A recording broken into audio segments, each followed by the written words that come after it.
Well, hello, everybody. It is the 12th of February of the year 2017, and I'm here to bring you this week's Metaworld news. Sadly, my co-presenter, Maria Karloff, is in bed with what sounds awfully like a very bad dose of flu, so she's not with us this week. And our dev reporter, James Atlloud, has taken her place in the other hot seat here.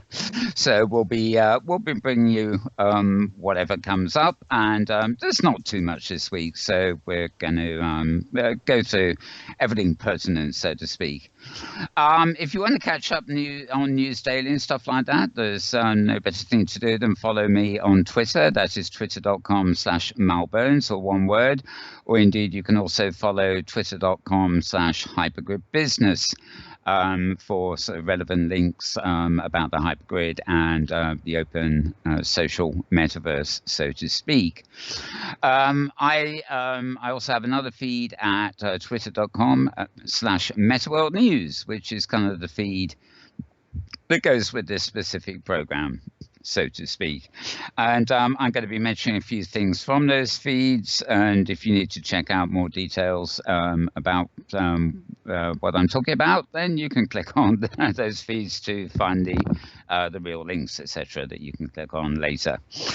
Okay, well, let me get started with some of the more general news, and just make sure we've got VR news headlines here behind us.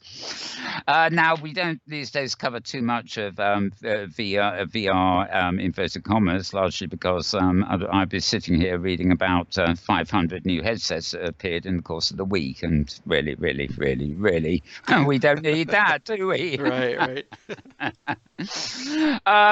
But there are a few things that have come up in the last 7 days, actually in the last 4 days largely. An article at a site called TheVerge.com, or rather The Verge, it probably is Verge.com, about how escape rooms and live theatre are paving the way for VR.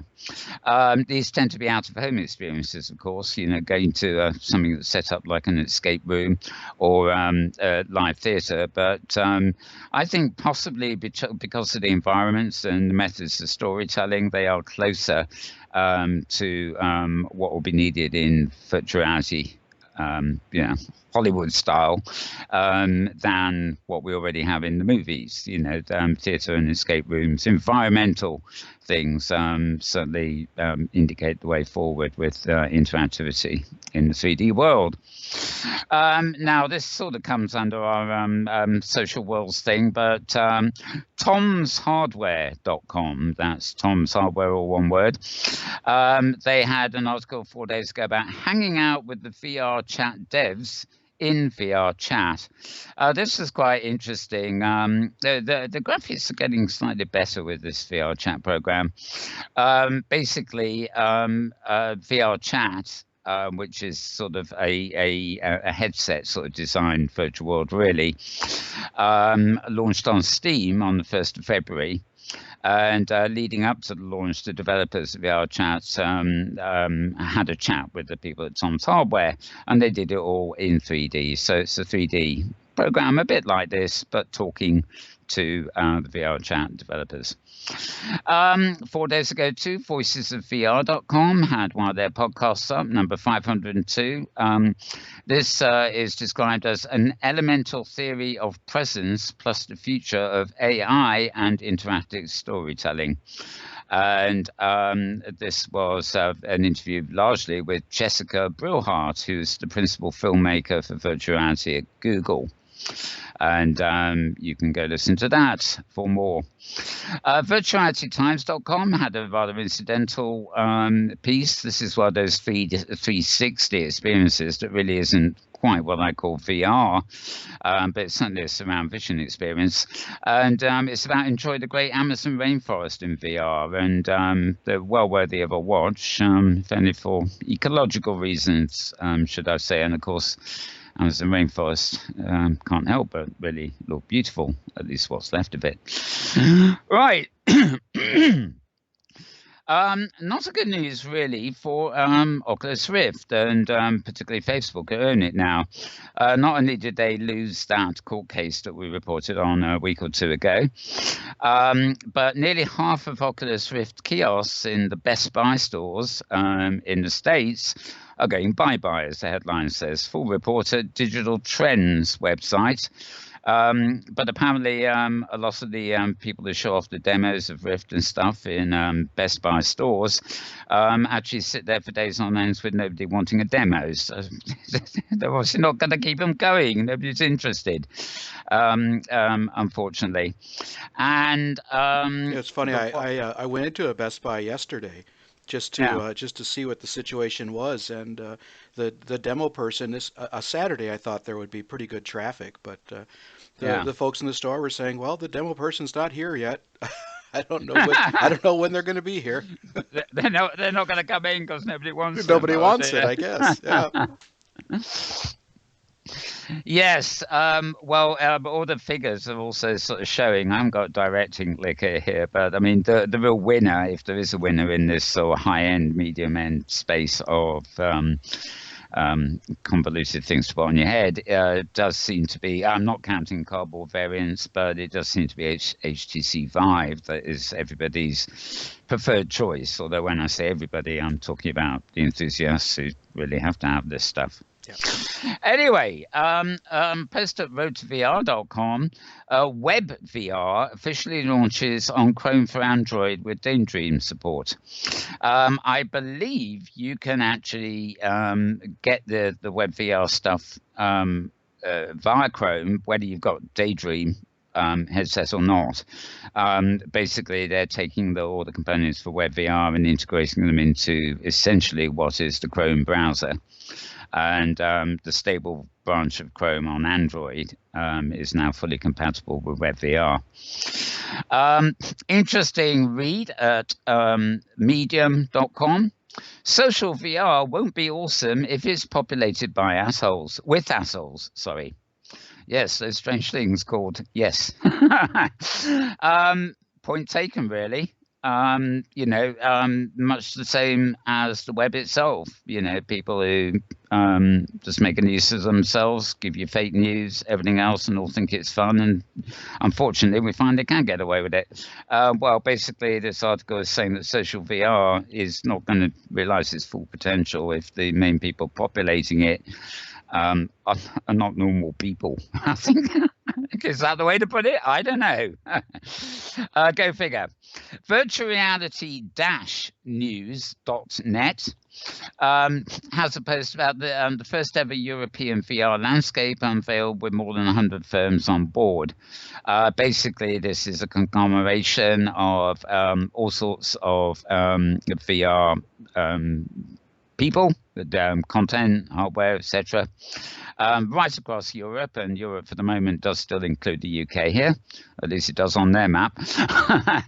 And there's over 100 firms active in the field who are on board already here, sort of all coming together to, I guess, cooperate and co-promote and everything else. So companies that are developing infrastructure, tools, platforms, and/or apps for the thriving new VR ecosystem, basically. I'm not sure. Have we got an ecosystem yet? I'm not sure, but never mind. Right, moving on. ISPR.info. PR site, really, I think this is talking about something called Look VR. That's look as in seeing, capital LOOK, and then VR in caps, all one word. Look VR lets users walk through and interact with data in virtual reality. This reminded me most of the sort of things that data visualization kind of things that Dayton in the UK here do, using OpenSim and Unity for that matter. I don't really know exactly where this is coming from, but it shows you a kind of real life organic person wearing a headset superimposed on a colorful mountainous landscape, but basically looking at a graph on the ground, and the graph, of course, extrudes into 3D with height, and the person watching is analyzing a whole load of data in 3 dimensions. And it's not a particularly fun way of using VR, but it's, I would, in terms of the future, pretty crucial sort of, development for researchers and people sifting through data, being able to, instead of just seeing a two-dimensional chart, they can see it all in 3D, and some of the points on the 3D chart can also be interactive and take you to other elements of data. So very good way of looking at data, whatever it is. And now BBC Co UK yesterday had a post called "Has Facebook Slipped Up with VR?" And they too are making the point that Oculus and their subsequent purchase by Facebook may have started the whole current hoo-ha about inverted commas VR, but they don't really seem to be the ones that are ultimately doing the best to capitalize on it. What they started seems to be done better now by other players. I'm not quite sure where this goes to. It's on my feed. Let me have a look. Oh, this is another post at Medium by Alice Bonacieux, who does a lot of VR tweeting. Virtual rehabilitation, can VR help prisoners rebuild their real lives? And she's looking at the way, I don't know, instead of sticking you in a solitary cell, stick you in a solitary cell with a headset on, and teach you how to behave yourself in polite society or something. Anyway, can prisoners benefit from VR experiences whilst otherwise incarcerated? And healthcare VR innovations are healing patients. This is a general post at CIO.com, looking at what's going on there. So that's about it for the main, what you might call VR news. And I'm now going to also move us into the sort of open worlds business. Now, I just posted on Google Plus a couple of hours ago a link to something that Tinkerer Melville, Selby Evans, sent me earlier. It shows up on the web as Cyberworld, CYBA.WORLD. And interestingly, on the iPad, it shows up pretty darn well. You log in, you give yourself a name, no password needed, choose an avatar, and you're ready to go. I suspect we will talk about more of this next week when I find out a bit more. At the moment, I'm slightly uncertain whether this is one of the prototypes of bringing OpenSim onto the web, or whether it's actually something else, like a scaled-down version of a Unity world.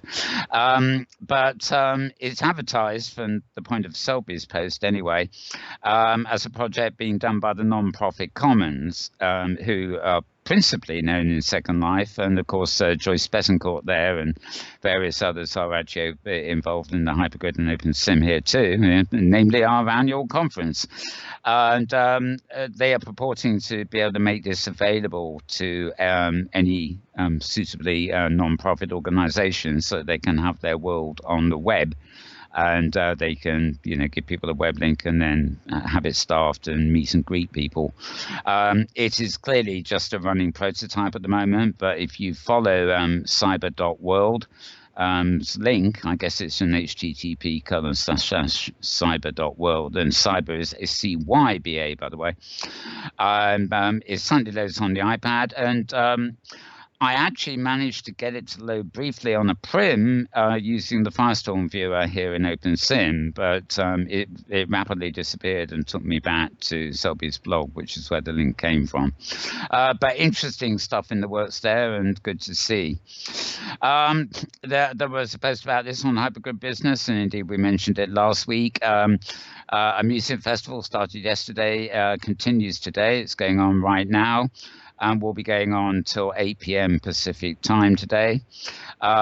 It's actually now known as the No Borders Festival. It was previously known as Robstock Festival, and the idea is to raise money for Doctors Without Borders. 2 days of endless music, basically, and the venue is on the Third Rock Grid. I'm sure if you find a way to Third Rock Grid on your on the Hypergrid, you'll find some landing sign or something or or other pointing you towards it. Otherwise, go to hypergridbusiness.com, and David's article there has all the details as well. It costs nothing to get in, by the way. It's basically a donation website. If you're enjoying the music, or even if you're not enjoying the music, you'll be encouraged to give donations as the event goes on. But that's really about it. Spending doubled last year on the Virtec network, this VIRTEC. David Karuki, Maria's colleague, had a post about this over on Hypergrid Business, so I will open it and do the honors since Maria's not with us. Virtec is a series of OpenSIM vending machines, which has its own network, and you can use these vending machines on quite a lot of grids, regardless of the actual currency being used by those grids, so to speak. And there are some here in Canada, I know, for example, and all over the place on the hypergrid. And their vending machines network nearly doubled last year. It increased by 92%. And pretty much doubled value-wise. More than doubled value-wise over the course last year, and the number of transactions increased threefold over the course of the year. And actually, let's be more accurate.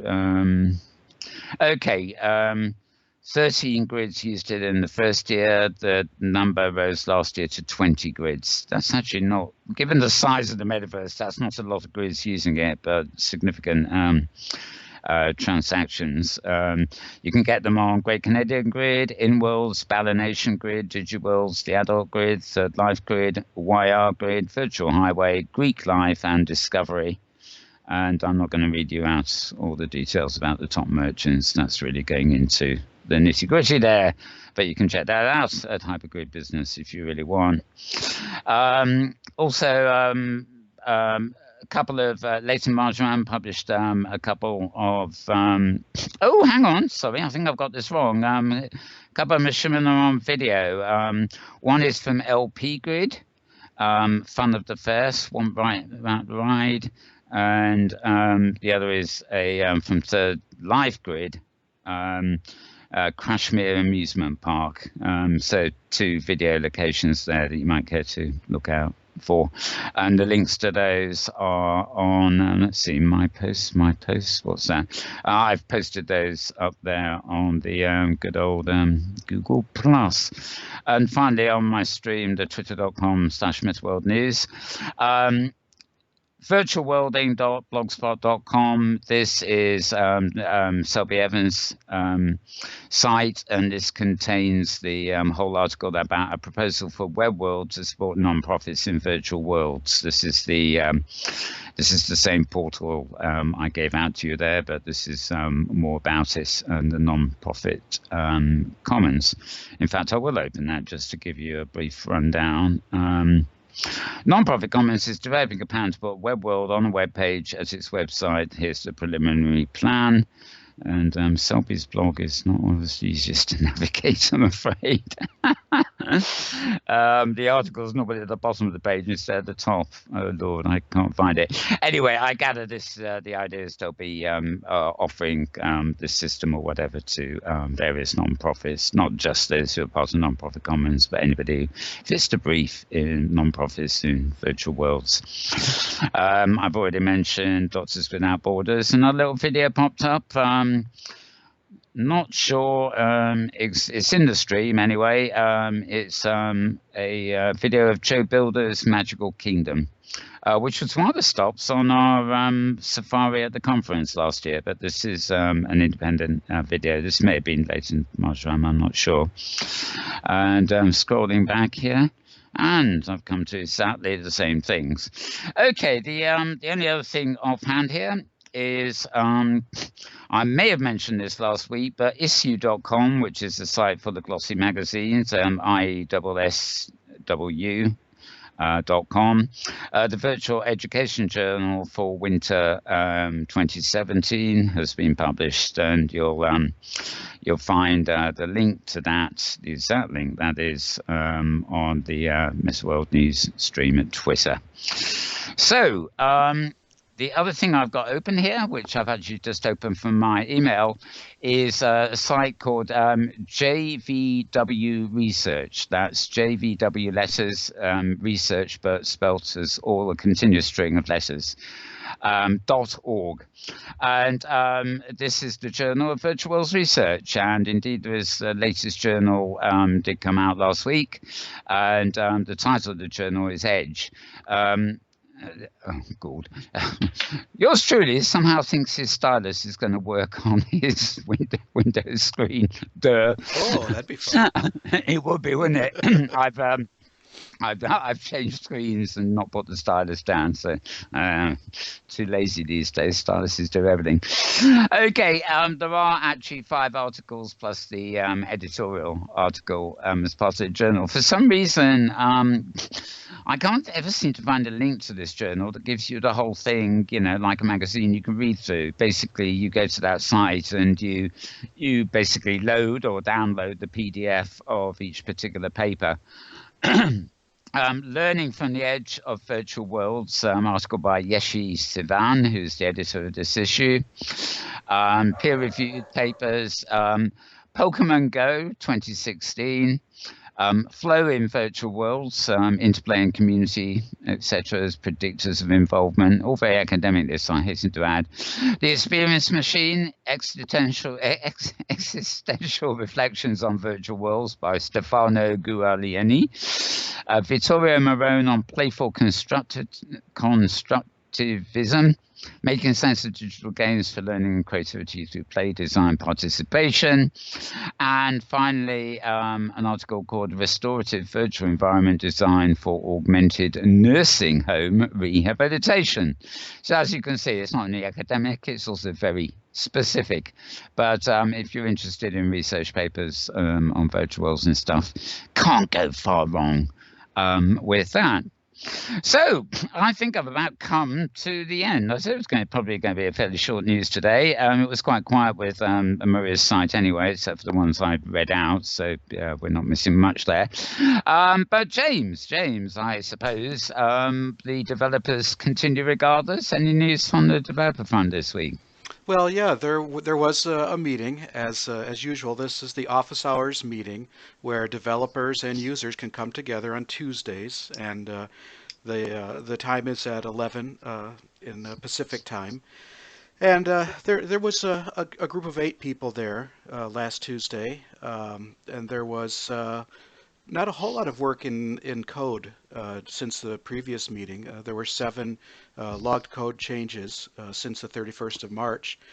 And the discussion was really focused on really just 2 topics. One was really with Open Simulator, talking about the use of fetching lists. There's a list fetch function, and it has to do with really almost anything that has to have a group of variables that you track with scripting has to use this list functionality. And there was interesting discussion about that, about how the current structure is not really the best.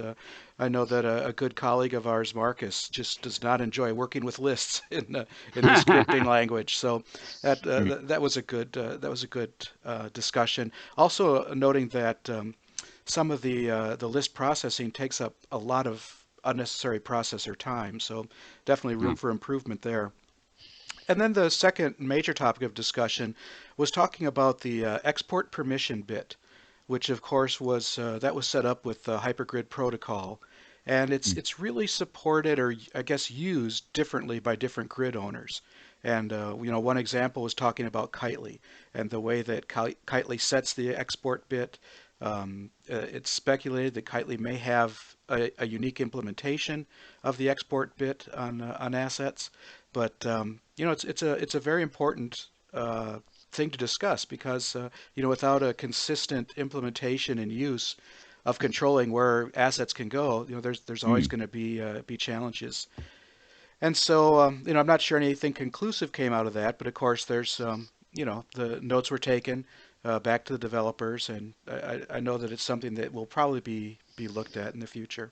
And I had no word again on what the release date for the next version is, and I think it was just really a quiet meeting last week. Mm. So that would be it.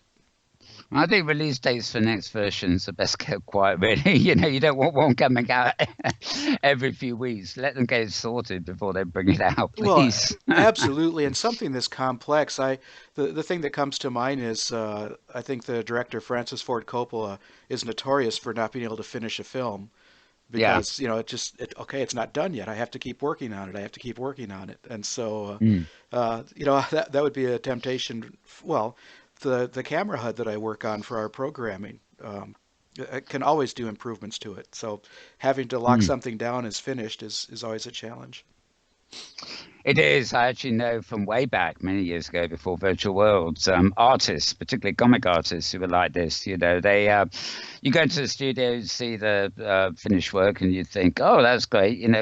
Can you just give it me to take away and publish? Right, No, right. no, no, no, no. It's not finished. It's not finished. And 20 weeks past the deadline, they're still reckon they're finishing Oh, it. oh yeah. Some people just won't stop until perfection. Right. And unfortunately, if you're living it, I don't know, if you're a commissioned artist, you can spend the whole life doing a painting or something, fair enough. But I mean, if you're relying on this for work and it's commissioned, I think there's a point where it's perfect enough, mate.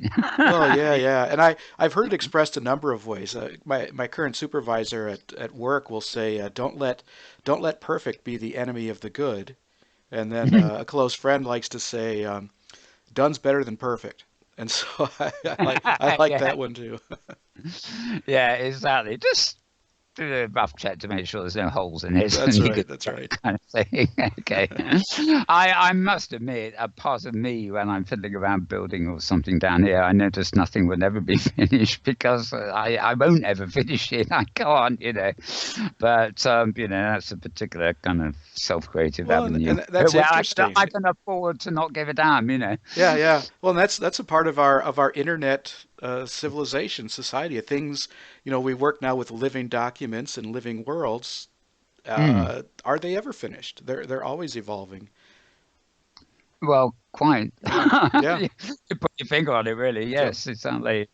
They probably never are. The endless progress. In fact, we make more progress online than offline these days, I think. it seems, yeah. Okay. Right. Well, that's about it for headline news and stuff this week. I didn't even bother getting around to having the slides changed behind me, did I? Which is a bit goofy. Oh, Just when I should a be couple. in a red. Look at all this. You see, I'm flicking through them now. Right, right. And there we are, developer bites. But never mind, never mind. Sometimes we just forget to do a bit of everything. Now, finally, I should. Oh well, of course, always a plug for Hypergrid Safari, which takes place at noon Pacific time. Usually meeting at HG Safari region on Franco Grid. I don't know what's coming up this week. Last week was a sort of Canada week, and it was a bit chaotic. We didn't actually meet here, which we were meant to do. Everybody Oh, went to Banco Grid, and then they went straight to the Canadian Grid Welcome. No, they didn't. No, they went straight to Pathfinders. Excellent talk hmm. from Pathfinder, which Pathfinder has actually put online. You'll find it on Google Plus because he videoed it, complete with interface showing and the stuff that non-professionals do. Well, Cough, cough. But interesting nonetheless. So yeah. the first hour safari is online as a video. We then went to Great Canadian Grid's welcome cabin for half an hour, then half an hour at the New Zealand or GCG Communications, it's called now, which was unfortunately all in text. Nobody in Canada thought to be in voice. But then we moved back to voice because we went to another region who I've absolutely forgotten already. You can check out my links to Thursday Ember's blog to find out more about that. She was actually ill with flu too this week, so she didn't make it. But Sunbeam Oh, Magic did a wonderful stand-in hosting, so to speak. And the last one was wonderful. It was in Quebec, and it was assumed that it recreates a particular area of Quebec.